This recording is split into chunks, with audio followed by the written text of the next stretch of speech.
ଆସୁଛି ତାହେଲେ ଛୋଟବେଳେ କୋଉ ମାନେ କୋଉ ଦିନ ଏମିତି ଗୋଟେ ମାନେ ମୋମେଣ୍ଟ ଅଛି ତମର ଯୋଉଟା କି ତମେ ବହୁତ ଦୁଷ୍ଟାମି କରିଛ ମାଡ ଖାଇଛ? ଦୁଷ୍ଟାମି ମାନେ ମୁଁ ତ ଜାଣିନି କି ବିକଜ ଯେତେବେଳେ ଆମେ ଛୁଆ ଥାଉ ସେତେବେଳେ ଆମେ ଜାଣିନଥାଉ କି ଆମେ କଣ କରୁଛୁ ବଟ୍ ବଡ ହୁଁ ହେଲା ପରେ ବାପା ମା ମାନେ କୁହନ୍ତି କି ତୁ ଏଇଟା କରିଥିଲୁ କି ହୁଁ ସେଟା ହୁଁ କରିଥିଲୁ। ମୁଁ ପିଲାବେଳେ ଅନେଷ୍ଟଲି କହିବି ବିଲକୁଲ ଦୁଷ୍ଟ ହେଇନି। ମୋର ମୋର ଦାଦାଙ୍କ ପୁଅ ଯିଏ ଥିଲା ତାର ମୋର ଏମିତି ମିଶିକି ଖେଳୁ। ସିଏ 1000 ଥର ରାସ୍ତାରେ ଗଲାବେଳେ ପଡିଯାଇଥିବ ବଟ୍ ମୁଁ ଆଚ୍ଛା ଗୋଟେ ଜାଗାରେ ଠିଆ ହେଇଥିବି। ମୁଁ ପୁରା ହାତେ ମାପି ଚାଖେଣ୍ଡେ ଚାଲୁଥିବି ପିଲାବେଳୁ ମୋର କିଛି ବି ହୁଏନି ତ ମୁଁ ଦୁଷ୍ଟ ହେଇନି ଆକ୍ଚୁଆଲି ପିଲାବେଳେ ଓକେ। ବେଶୀ।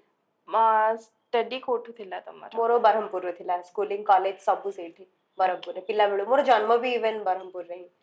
ଆଚ୍ଛା ଦେନ୍ କଲେଜ ଟାଇମରେ ବହୁତ ମସ୍ତି କରନ୍ତି ହଁ ମାନେ ବେସିକାଲି କଲେଜ ଟାଇମରେ ତ ବହୁତ ହି ମାନେ ମୋର ଯେତେବେଳେ ମୁଁ +2 ପାଇଁ ପଢୁଥିଲି ସେତେବେଳେ ହଷ୍ଟେଲର୍ସ ମାନେ ବହୁତ ଥିଲେ ହୁଁ ଆମ କଲେଜରେ ଯୋଉମାନେ କି ବାହାରୁ ବି ଆସିଥିଲେ।